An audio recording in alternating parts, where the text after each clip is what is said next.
The windows were sealed shut against the cold, the doors locked. There was no way for it to get in. But as she sat in her silent home, her heart breaking with grief, and whispered a desperate prayer for a sign, a single, pure white feather appeared from nowhere. It floated down through the still air of the room, a soft, impossible messenger, and landed gently in her lap. This was not a coincidence. It was a direct, personal, and profoundly comforting message from heaven.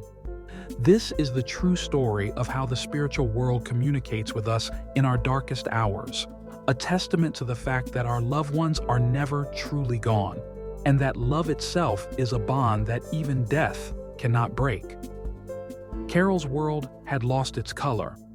Her husband of 50 years, her rock, her other half, had passed away a week earlier.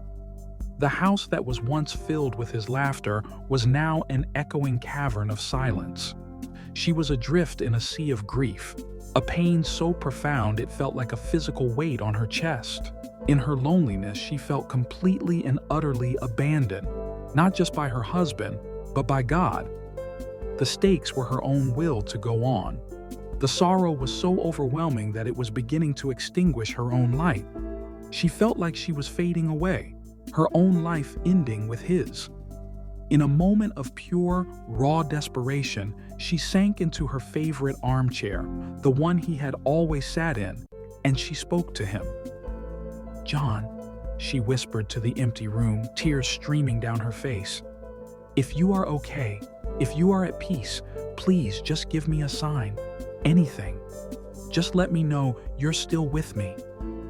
Imagine the atmosphere in that room, the heavy, oppressive silence of a house in mourning, the dust motes dancing in a single ray of afternoon sun, the scent of her husband's cologne still faintly clinging to the armchair. It is a space thick with memory and loss, a bubble of sorrow, sealed off from the outside world. This is the kind of sacred, vulnerable space where miracles can happen, where the veil between worlds becomes thin enough for a message to pass through. And then it happened. From the ceiling, from the very air itself, a single, small, impossibly white feather materialized.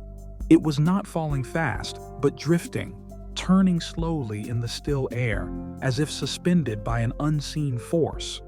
It floated down on a gentle, invisible current and came to rest on her lap, a tiny beacon of light against the dark fabric of her slacks. The feeling of that feather, so light it was almost imperceptible, was like a gentle touch from another world.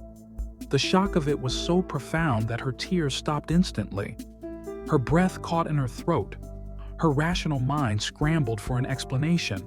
A draft? A hole in the ceiling? Had it come from a pillow? But the windows were locked. The ceiling was solid. And she knew, with an absolute and unshakable certainty that bypassed all logic, that this was her sign. White feathers are one of the most common and beloved signs from the spiritual realm. Across countless cultures and traditions, a white feather is seen as a direct message from an angel or a departed loved one. It is a symbol of peace, of protection, of love. It is a tangible hello from heaven, a confirmation that your loved one is safe and watching over you. The feather is a message that says, "I am at peace and you are not alone." Its appearance is a form of spiritual physics. In moments of intense emotional prayer, we raise our vibrational frequency. This heightened energy creates a small opening, a temporary portal, through which the spiritual realm can manifest a small, physical object. A feather, being light and ethereal, is one of the easiest objects for them to manifest in our physical reality. It is a miracle of love, a collaboration between our world and the next. Carol gently picked up the feather. It felt softer than any earthly feather, and it seemed to radiate a faint, gentle warmth. As she held it in her hand, a wave of peace washed over her, a peace so profound it felt like a warm embrace.